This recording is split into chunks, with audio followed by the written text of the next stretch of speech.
¿Qué tal? Muy buenas tardes. Bienvenidos a otra nueva edición de esta conversación en torno a lo cultural como un fenómeno abierto, en movimiento, siempre en expansión y que provoca necesariamente diálogos y reflexiones que es necesario abordar con la gente que se dedica a esto, ¿no? Que son nuestros artistas, nuestros creadores. Chile es un país relevante en el mundo por sus creadores, por sus intelectuales. Y desde este pequeño espacio enclavado a metros del corazón de la República, nos interesa cada semana conversar con ellos, dialogar sobre sus procesos, sobre sus subjetividades y sus mundos internos, para también poner la creación en perspectiva, por supuesto, de la creación de una nueva manera de mirar, de un nuevo país, de una nueva forma para entender el mundo, un mundo tan complejo como el que estamos viviendo. Bienvenidos entonces a este extremo centro, en esa idea utópica de encontrar los decibeles y las tramas que hacen posible el movimiento de las ideas. Y para ese acometido estamos hoy día con un gran invitado, un destacadísimo artista chileno que está produciendo siempre, que tiene ideas inquietantes, que tiene un mundo muy poderoso que contar y que hacer público en este espacio. Cristian Velasco, muy buenas tardes y bienvenido a este extremo centro. Un aplauso. Gracias, Samuel, por la invitación, gracias por la presentación y bueno, ojalá podamos estar a la altura de lo que se espera. Agradecido por las palabras del gran creador. La creación es un mundo tan especial, ¿no? tan único, así que me imagino que para muchos es algo importante, para otros puede ser algo mediano, quizás pequeño.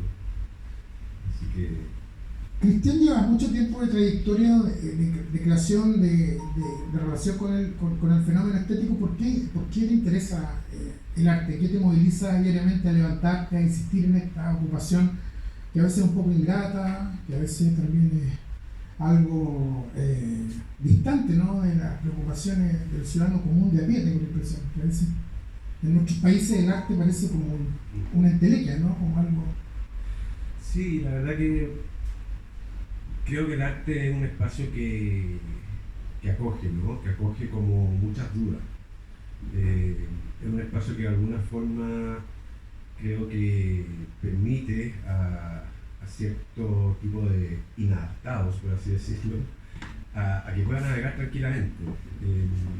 Para mí el arte es un espacio reflexivo que permite hacerme las preguntas respecto a la pregunta filosófica, digamos. ¿Quién soy? ¿Qué hago aquí? ¿Cómo me relaciono con el otro? ¿Cómo me relaciono con el mundo?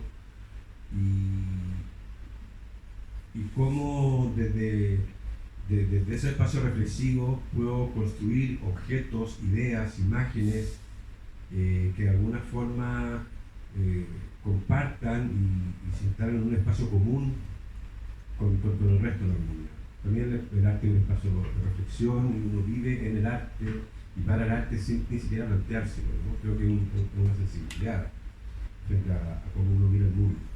Esta podría ser pregunta de psicólogo, pero tengo que hacértela. ¿Cómo fue tu infancia?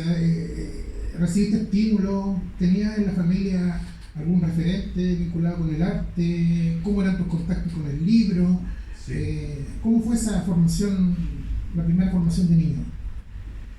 La verdad que sí, tengo un acercamiento a lo estético que viene heredado en mi familia. Mi padre era un gran amante de la ópera, un gran amante de la pintura, entonces había como cierto nivel cultural o estético dando vuelta en la familia. Por otro lado, la familia de mi madre también, era de la familia de los Mata, entonces todos sus tíos eran estos personajes como, bueno, Roberto Mata y todo, ¿no? Entonces había como un mundo creativo muy importante. Sin embargo, mi familia era una familia muy conservadora y muy de derecha también. Entonces el arte, yo creo que ellos lo entendían casi como un hobby, como un espacio lúdico, estético por supuesto, pero no como un espacio político, que es como yo he ido entendiendo el arte luego con el tiempo, ¿no? Entonces de alguna forma yo creo que había un poquito una dicotomía.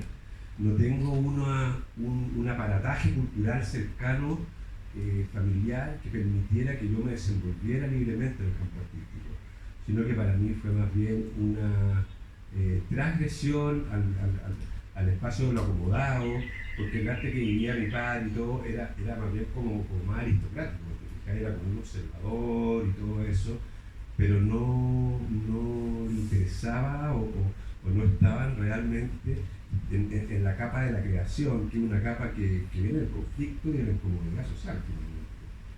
¿Y cómo te fuiste haciendo lugar ahí en esa reglamentación, por así decirlo, de la familia? ¿Qué leías? ¿Qué te refugiaba? Claro, ¿Cómo se armaba esa intensidad? Efectivamente, el inicio de la práctica en la pintura comienza como un refugio, como un lugar de escape también. En la casa de mis padres había un altillo, entonces yo, que habían guardado un montón de tonteras, ¿cierto? Y yo me refugiaba en este altillo, como que me escondía de toda esta formalidad y toda esta cosa como más estructurada en el colegio y tal. Entonces yo me iba a este altillo como escondido y agarraba unos pinceles, ¿cierto? Un lápiz, qué sé yo, unas telas, y empezaba a pintar, pero era realmente un lugar como muy íntimo y casi como que nadie me viera, porque yo sentía que estaba haciendo algo un poquito prohibido.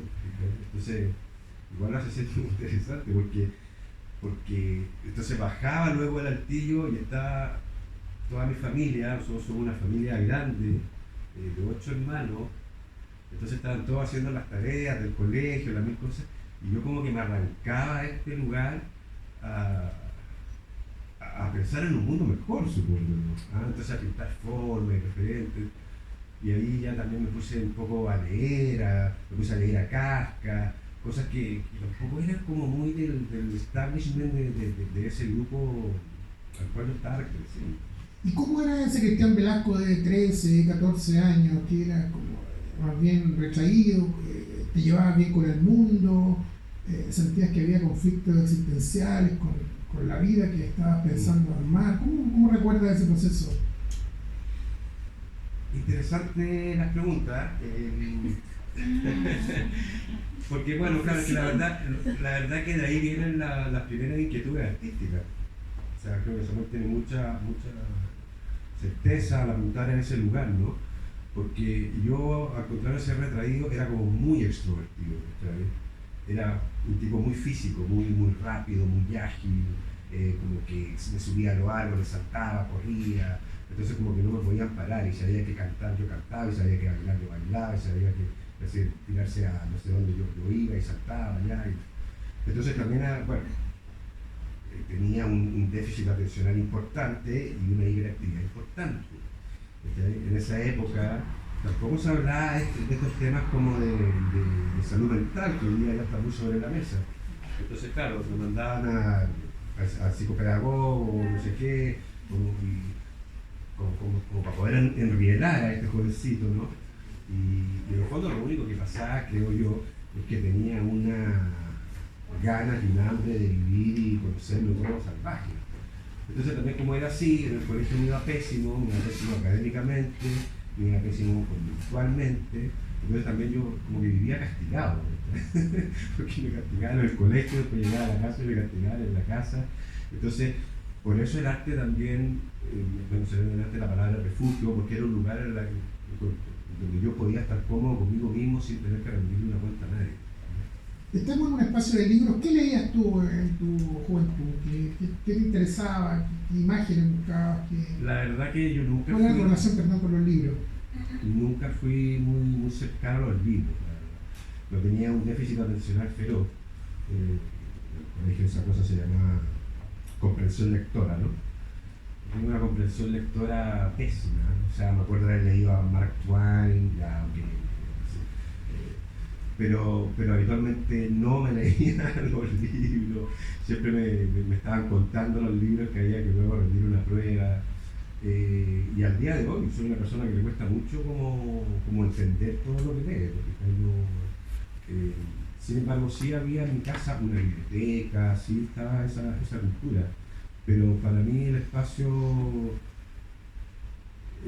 donde me sentía más cómodo era como simplemente el espacio soñador, no tenía como una gran afinidad a la letra. ¿Y el background que tú tienes con las imágenes, de dónde lo fuiste armando? ¿Viste cine, veías revistas, tenías libros de arte? ¿Cómo se fue, cómo fuiste haciendo ese foco con las imágenes que después, tiempo actual, trabajas y se repiten obsesivamente y vas y vuelves a esa? Yo creo que he abierto mi gran libro interior, fíjate, entonces estoy en esto.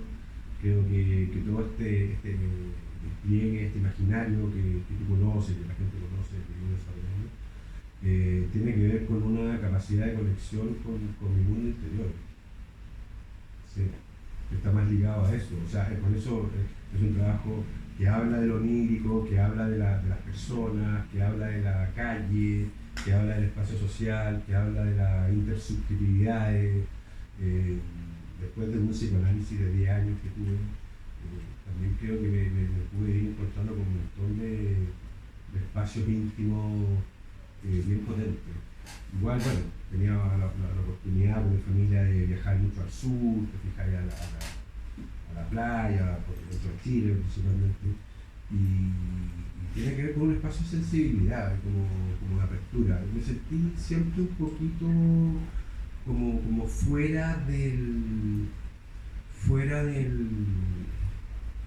lo común en mi familia. Entonces estaba yo soy del medio, un grupo de menores y un grupo de mayores, ¿cierto? Y tenía mucho tiempo para estar solo también. Y creo que eso desarrolló un mundo propio muy grande. ¿Cómo recuerdas tú las primeras decisiones cuando te encaminas, decides ser artista?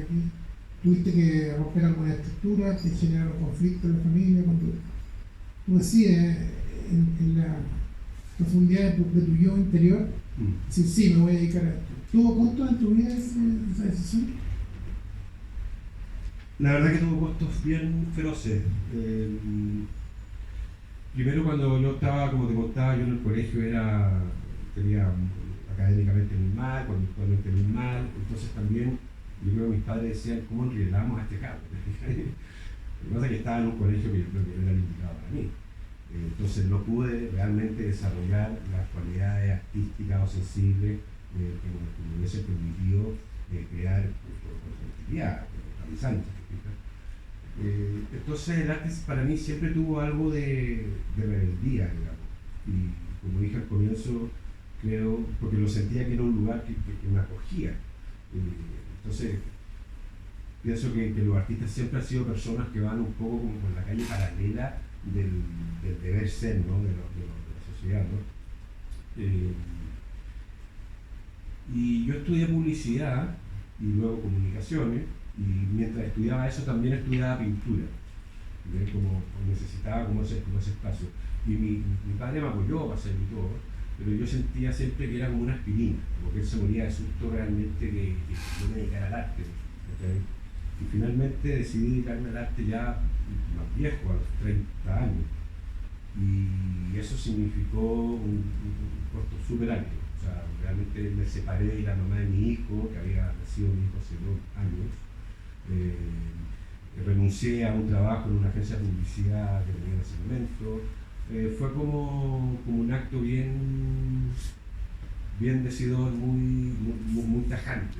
¿Sabes? Entonces dije, si no lo hago ahora, me voy a podrir, por decirlo, ¿no?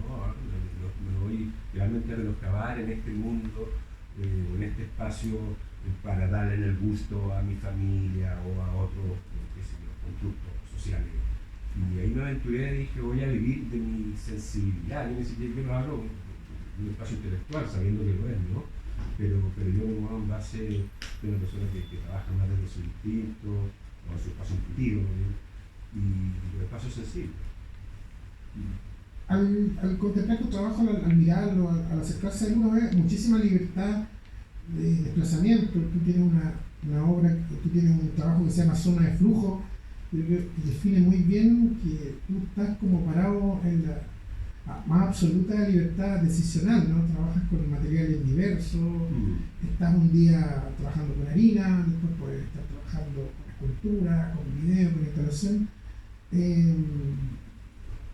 Esa libertad sin duda tuvo un precio, pero ¿cómo decides enfocar esa apertura de decisiones para abordar la obra? Claro, yo creo que el soporte o el medio y los materiales por los cuales se va desarrollando una obra tiene que ver con el proyecto. Estoy tratando de enfocarme en un área de reflexión, en un área conceptual y simbólica, y que desde ahí luego de distintas formas puedan surgir el aspecto formal del trabajo. Yo creo que justamente el no haber pertenecido a la academia me dio y me sigue dando libertad para elegir uno u otro soporte y no pertenecer a la escuela de la Universidad Católica, la Chile, no sé qué, no sé cuánto, también te hace ser un híbrido, ¿te fijas? Porque además vengo de esta familia tradicional que es de derecha y cómo me inserto yo en eso. Entonces también fue súper complicado entrar en la escena, ¿te fijas? Yo sentía mucho recelo al comienzo, en 2000, que fue cuando yo decidí candidato. Pero claro, creo que los materiales o los soportes tienen mucho que ver con qué quiero decir, ¿no? Un poco los soportes están asociados a los conceptos que se quieren transmitir y navegan por esos caminos. A ti te interesa harto una gran pregunta por el ser humano y sus circunstancias, ¿no? Si uno pudiera hacer una síntesis de algunas problemáticas que tu obra trabaja, se repiten ciertas ideas, ciertas obsesiones por indagar en este sentido de cómo el ser humano, el individuo se relaciona con el medio en que se emplaza. Hablo por ahí de esta idea de habitabilidad, ¿no? De cómo una persona, un individuo construye estrategias y formas para vivir mejor en el medio que le está dado. ¿Dónde nacen esas preguntas por el interés por el ser humano? Tú me decías, bueno, tal vez no leí mucha filosofía, no fui lector empedernido, pero parece que tus preocupaciones están fuertemente cruzadas por una pregunta, ¿no? Por los sentidos de la vida para un ser humano. Sí. Bueno, creo que tiene un poco que ver con lo mismo que estamos hablando. Probablemente esos intereses que abordo en mi trabajo también son un espejo de lo que a mí me pasa en términos sociales y en efecto y también dentro del mismo espacio del arte, digamos. ¿Cómo habito yo este lugar del arte? Si no estuve aquí, no pertenecía a esta otra universidad, no soy del gueto de los amigos de nuestra hija. Entonces creo que vivo en un espacio de deriva y he decidido desde hace un tiempo ya tomar esa duda justamente como la clave de mi trabajo. Entonces, y creo que hay una gran crisis social evidente, la vemos en Chile, la vemos en muchos países. Entonces creo que también es un tema que nos va incluyendo a todos, ¿eh? Creo que yo soy uno más de ellos, independientemente de las comodidades o lo que pueda tener, me doy cuenta de que estamos llenos de carencias de ese tipo y ni siquiera podemos comunicarnos a pesar de todas las herramientas que hay. Yo creo que más nos están incomunicando que comunicando. Entonces me interesa mucho trabajar ese tema, cómo nos relacionamos. Por eso me interesa mucho la antropología. ¿Qué significa? Lo mencionaba y me quedé pensando en eso de habitar la deriva. ¿Qué significa ser de la deriva? ¿Qué significa cerrarse? ¿Cómo es el lado gozoso, pero el lado también... ¿Con qué te quedas? ¿Con el lado más traumático o con el lado más gozoso de esa deriva? Para responder a eso, podría quizás acercarme al budismo. En el budismo dicen lo importante no es el lugar al que llegas, sino el camino el cual que tú recorres, digamos. Entonces creo que también muchas veces que me dicen, no, y te interesa mostrar no sé dónde, o te interesa que tu obra se venda, no sé qué. Entonces no sé, ¿te fijas? O sea, sí están esa idea, ¿ah? Pero no creo que sea bueno para mí, o en términos generales quizás, concentrarse. Creo que hay muchos artistas que están pensando en esos logros. Creo que evitar esa deriva, para ser bien específico con la pregunta, es aprender a conocerse. Me acomoda. Además, por otro lado, antagónico a lo que estoy diciendo, también soy un tipo muy nómade o muy de casa, perdón, muy sedentario, muy de casa. Entonces, viene lo nómade, que es la deriva, viene este aspecto sedentario que es el hogar, pero creo que sí soy un tipo que finalmente va a agarrar su mochila y va a seguir caminando. O sea, me gusta mucho esa idea del caminante, como aprender ahí. Tú hablas de la vida nómada en los trabajos. También, ¿qué significa para ti ser un nómada? Bueno, decías esto de estar en ese movimiento de quietud y errancia. Claro, que yo creo que los nómades te permite estar aprendiendo siempre algo nuevo. Te permite, yo me hice amigo tuyo hace algún tiempo, nos conocimos en una exposición, empezamos a hacer un trabajo y eso me lleva a otro lado. Esas derivas son bonitas, ahora estamos acá conversando, porque hay gente que se queda muy encapsulada, creo yo, en sus zonas de confort, que estudiaron en no sé qué universidad y sus amigos son todos de esa universidad y tienen taller por esa universidad, entonces empiezan a generar estos guetos. Luego se ponen impermeables y luego se ponen incluso hasta mafiosos, no sé, ¿te fijas? Entonces creo que la libertad de un nómade o la plasticidad que puede entregar una deriva tiene costos más altos quizás, pero creo que lo hace ser más enriquecedor. ¿Cómo armas tu obra, Cristian? ¿Cómo vas haciendo las notaciones para después decir, bueno, esta es la idea? ¿Cuánto tiempo te demoras? ¿Cómo vas? ¿Tomas notas?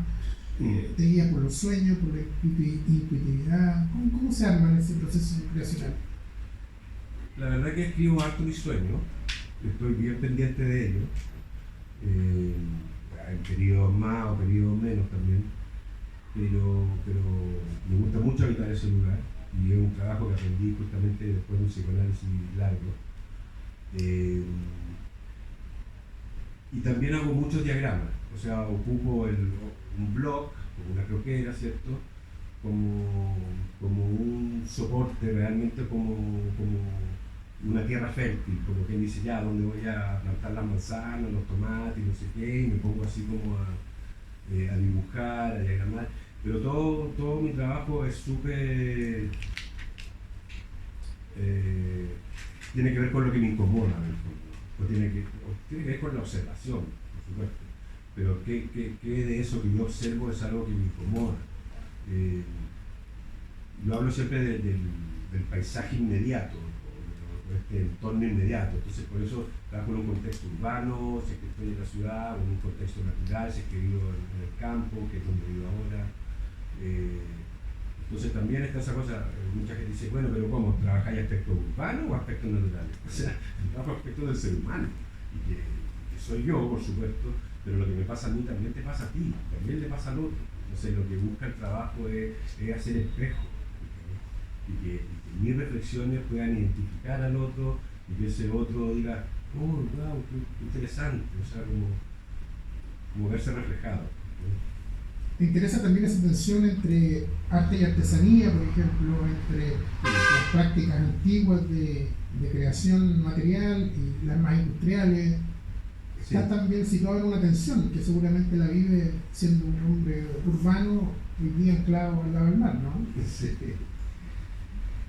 Sí, pues lo que pasa es que, bueno, yo creo que las prácticas manuales y muchas prácticas ancestrales tuvieron un poquito un cuestionamiento,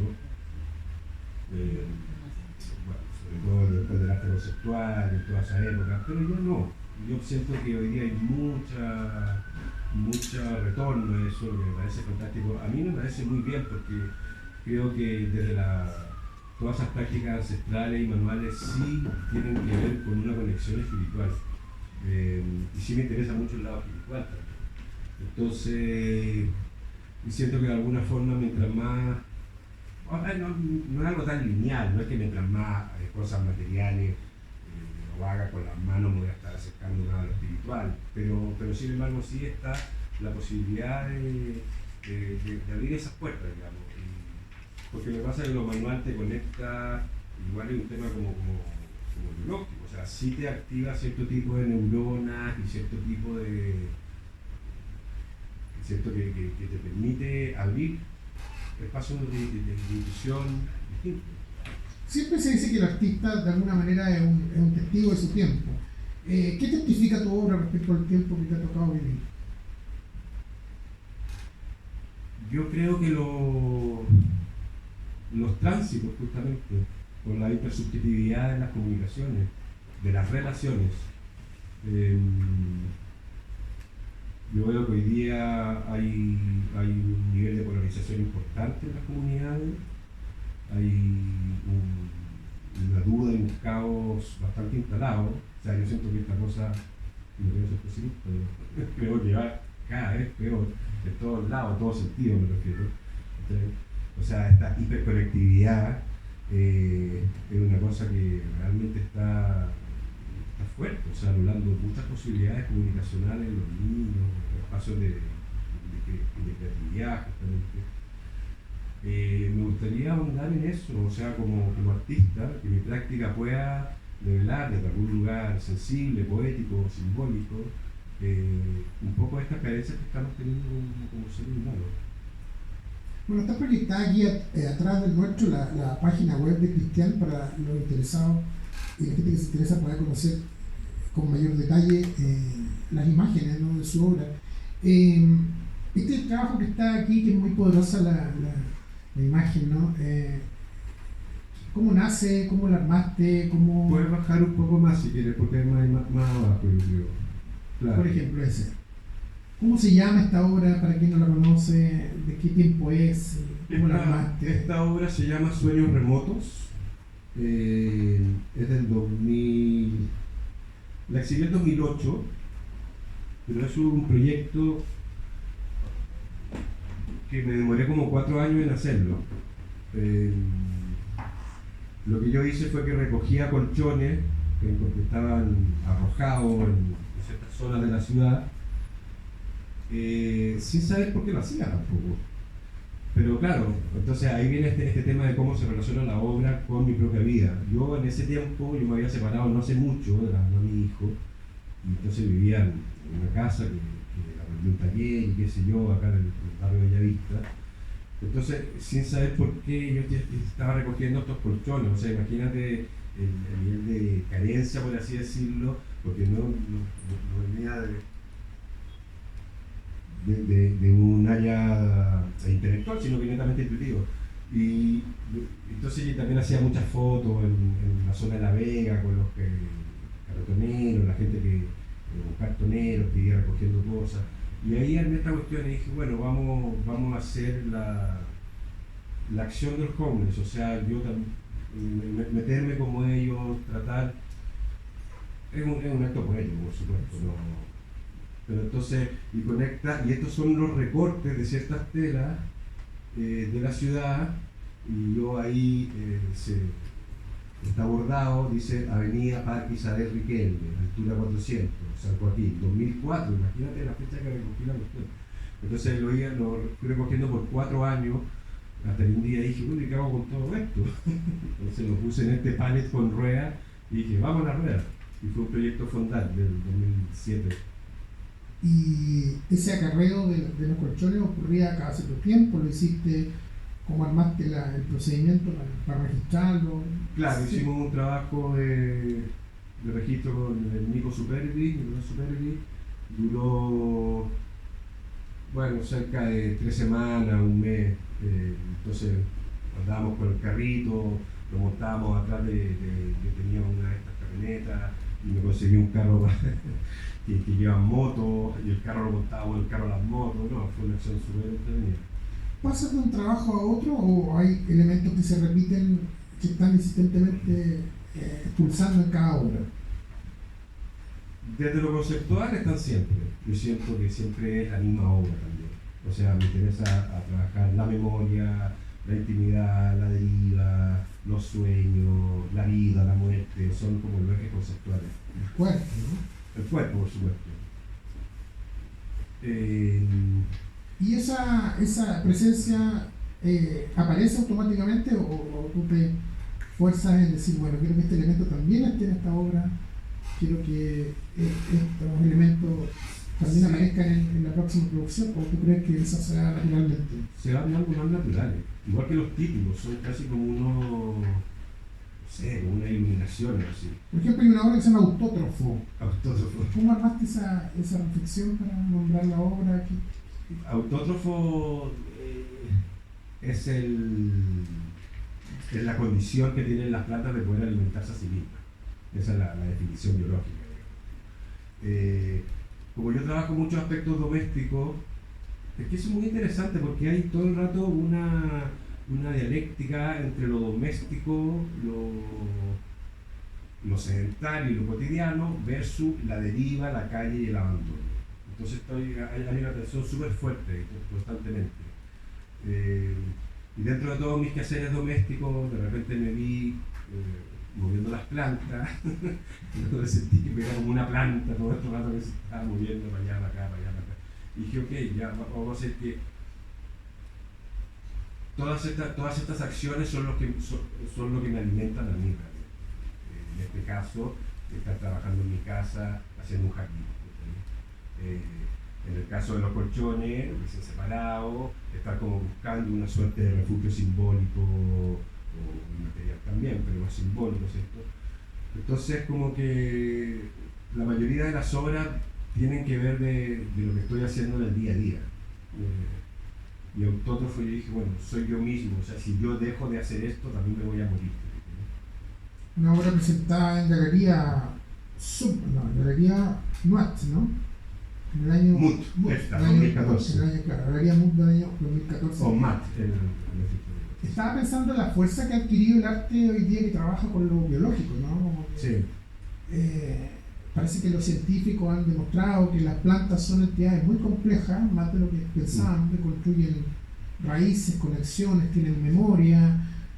De alguna manera creo que te adelantaste también a ese pensamiento un poco, también, ¿no? A esa idea de que los seres humanos estamos más de lo que creemos vinculados con las especies que nos circundan. O sea, está claro que si algún día se acaban las abejas, por ejemplo, ¿no? También nuestra existencia puede correr peligro. Además, tú estás en el campo allá y seguramente tu observación se ha agudizado. Tengo gallinas, he puesto lechugas, tomates, una serie de huertas, árboles frutales. ¿Qué te parece ese paradigma biológico en el arte hoy día? El uso de recursos naturales y de plantas. Como esa reflexión que hay sobre la memoria vegetal, los árboles, las plantas. Yo creo que está... ¿Cómo te llevas con esa reflexión?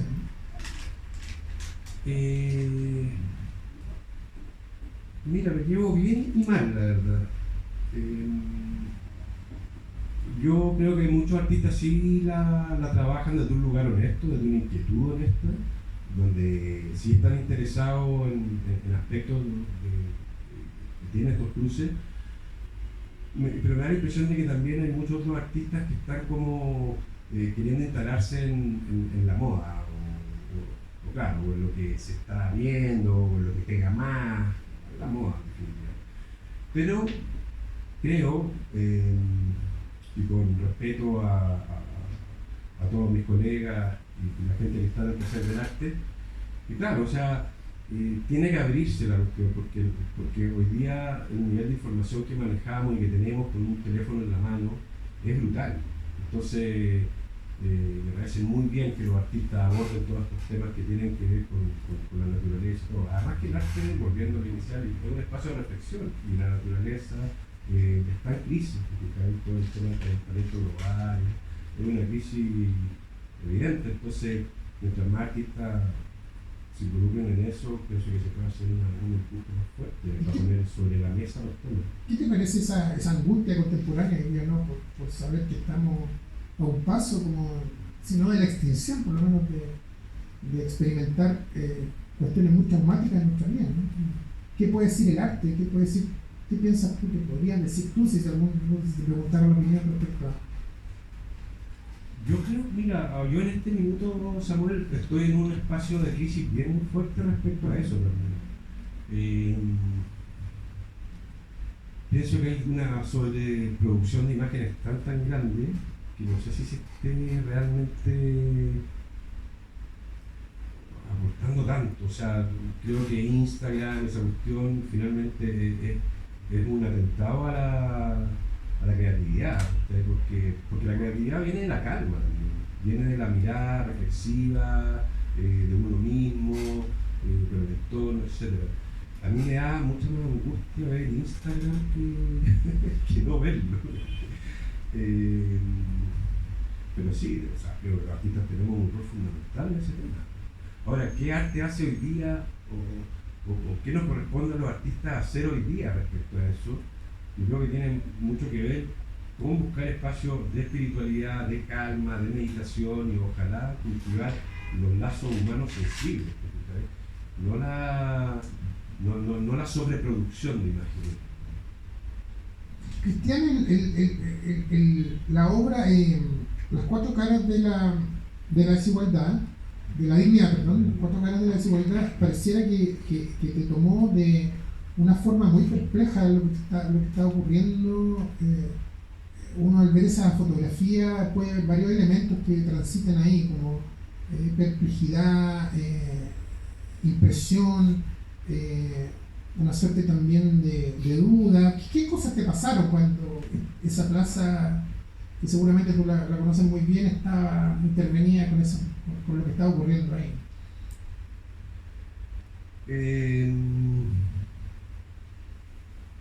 Tú que venías de un espacio más resguardado, sí, más tradicional, y encontrarse con... De hecho, yo estaba, cuando fue el estallido, yo vivo en el campo, y yo estaba allá, un día estaba allá y decía, no puedo estar acá, o sea, me parecía súper ingrato con mis pares, ¿sabes? Con lo que estaba pasando, porque sí estoy involucrado conceptualmente,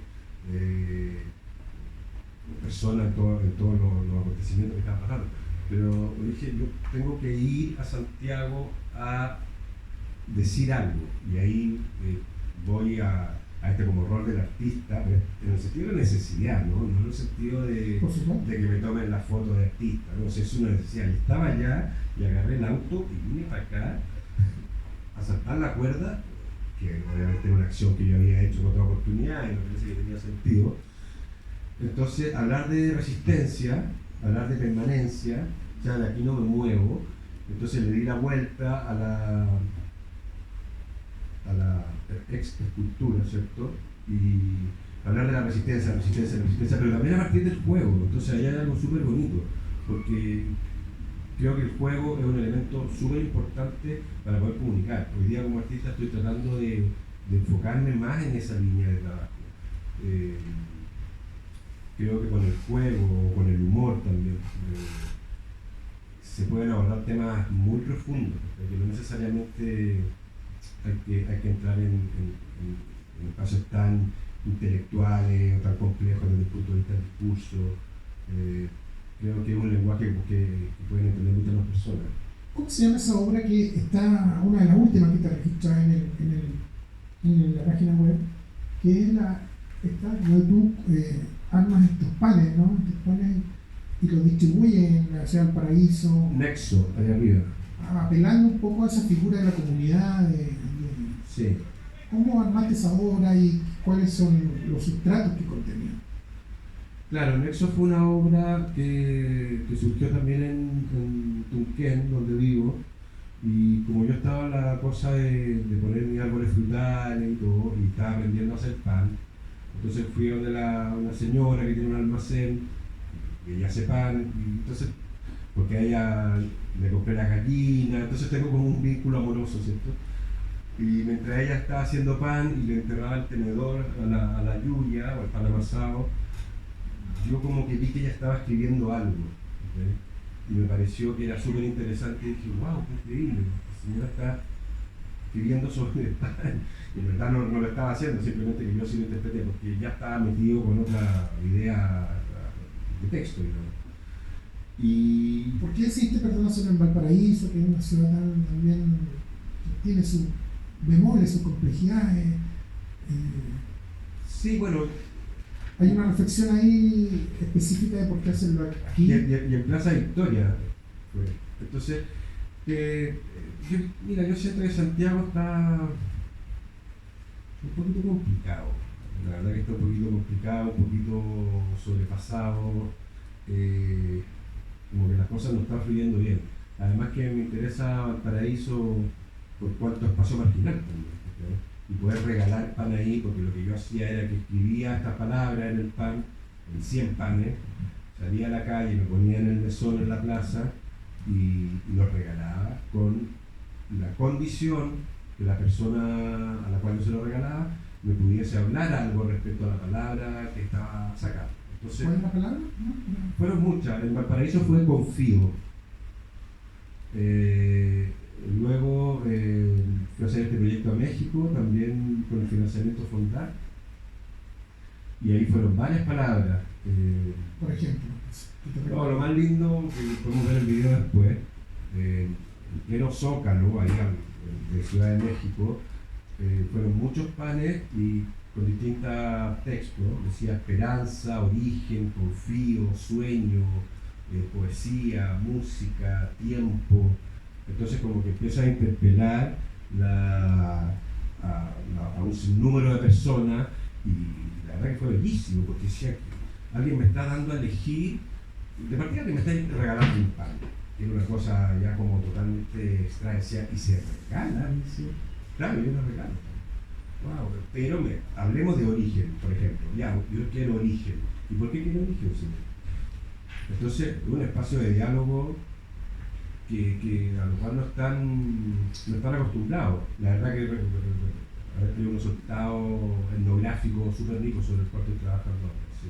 Cristian, nos quedan súper pocos minutos. Ha sido una conversación muy interesante y podríamos estar mucho rato acá dialogando.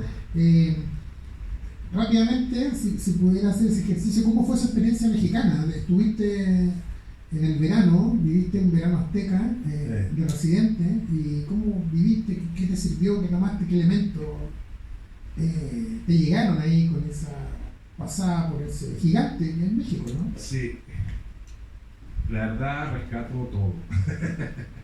No, México impresionante, o sea, que me recibieron muy bien. Yo me fui con este proyecto, lo acogieron 3 museos motivados y el complemento con la Galería Jam, con la cual trabajo hace 11 años allá. Me invitaron artistas grandes a participar en obras de ellos, los museos súper abiertos a que la obra se mostrara. Y comercialmente también, o sea, hay un mercado interesado en esto, interesado en la obra textil que yo hago, que no tuvimos tiempo de hablar, que lo veremos en otra ocasión, pero un pueblo muy, muy amoroso, muy abierto y con una base cultural me da la impresión bastante fuerte, o sea, no es como de una élite tampoco, la amorosidad del pueblo mexicano me pareció fantástica, por lo menos conmigo se portaron muy bien. Y a ti te gusta, claro, lo mencionabas, las telas, las texturas, bordas además, ¿sabes? Sí. Dibujar con el bordado. ¿De dónde vienen esos talentos, no? ¿Quién te los heredó? ¿Tu madre? Creo que tengo un espacio femenino súper grande. Y claro, mi madre cosía a máquina, yo era chico, tenía, no sé, yo tenía 4 años hasta que tenía 12, o ella cosía y todo, yo estaba muy, muy cerca de ella. Ahí se da una sensibilidad con esa práctica. Construyes, por ejemplo, flores, ¿no? Imágenes. Y textos que dicen ama, sueña, vive con amor. Es como que también es súper lindo, porque muchos artistas no se atreven a hablar de esas cosas. Porque están en el plano de lo naif, como de lo romántico. Pero también yo me hago la pregunta, ¿por qué no? ¿Qué buscas en la imagen que sale del bordado? Transmitir una relación con el tiempo, Sí, una transmisión con el tiempo, con el origen, con las partes femeninas o masculinas de uno, con esos espacios de tránsito. Y con las reflexiones, le puedo decir existencialismo, porque es demasiado grande hablar de existencialismo, pero tiene que ver con eso. Claro. Sería bueno, ¿cómo se llama el trabajo que estaba en Isabel Rosa? Cosecha. Podríamos ver ahí una El segundo arriba. Para que ilustremos un poco el imaginario visual que Velasco construye con esas tensiones entre la ciudad, el campo, lo manual, lo industrial, lo onírico. Claro, esos son trabajos hechos con lana bordada sobre mallas de Rachel, la malla kiwi. Entonces, como yo estoy viviendo en el campo, en el fondo siempre trabajo con lo que tengo a mano. Soy un tipo como de escasos recursos, digamos, de presupuestos bajos. Entonces trabajo con lo precario, te fijas. Me interesa lo sencillo, no me gustan las obras que presentan muchas complejidades técnicas. ¿En qué estás pensando ahora para la próxima proyecto? Me decías que estás atravesando una crisis, ¿te sirvió esa crisis para es que está interesante imaginar nuevas propuestas, sí, nuevas acciones? Me tiene en un lugar de mucha duda, pero entonces esa duda me está llevando a hacer mucho más apunte, a releer ciertas cosas, a hacer bocetos entendiendo que es parte de un proceso, porque hay mucha ansiedad de repente cuando uno está dedicado al arte y dice, no, tengo que estar produciendo, tengo que producir, pero hay que reconciliarse harto con eso, porque es como una suerte de presión social en alguna capa invisible, y dice, ya, ¿qué estás haciendo? Y si tú decís, no, pero yo llevo leyendo también budismo 8 años, haciendo mucha meditación, entonces volver a eso, es decir, si es que darle espacio a la nada, a mirar, a tomarse el tiempo para hacer las cosas como tal. Súper rápido, ¿cómo mejoraba la educación en Chile, en especial la educación artística?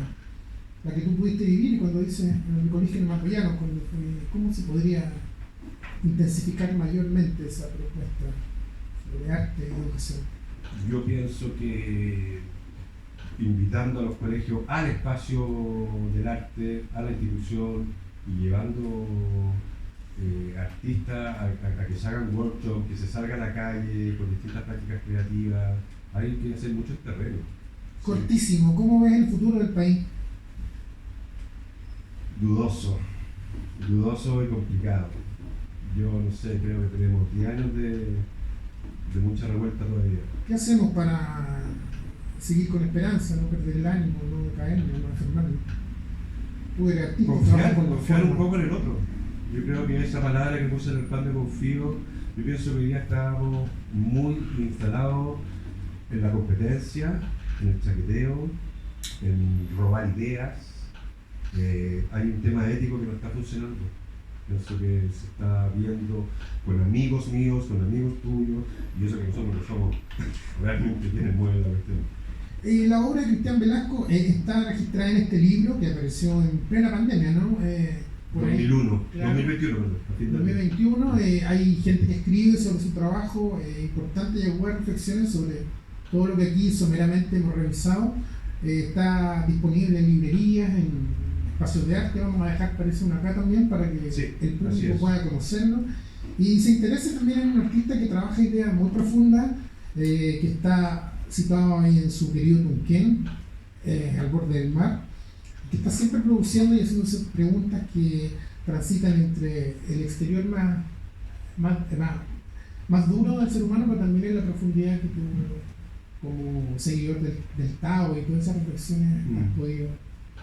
Ojalá podamos seguir esa línea, porque la verdad que veo que hay mucho caos y como te dije, o sea, veo mucha competitividad, chaqueteo, cuchillazos por la espalda, como que un nivel ético que se ha ido disminuyendo un poco, por gente incluso querida, no sé, están pasando un poco cosas raras. Hay mucha como apuro por llegar a un lugar. Pero ¿es posible la esperanza en el mundo? Absolutamente, pero requiere de una conciencia, o sea, la cuestión no se va a dar en Instagram. Eso. Conciencia, entonces, ideas a trabajar y por supuesto un trabajo muy contundente que hemos podido conocer esta tarde acá en el extremo centro. Esta conversación queda colgada en las redes sociales del Ministerio para que usted en su casa tranquilamente pueda revisarlo y conocer también a un artista muy poderoso que está produciendo y pensando. Gracias al equipo que produce este programa, al público de sala, y nos encontramos en una próxima oportunidad. Gracias, Cristian. Gracias, Samuel. Muchas gracias a ti y a toda la gente presente.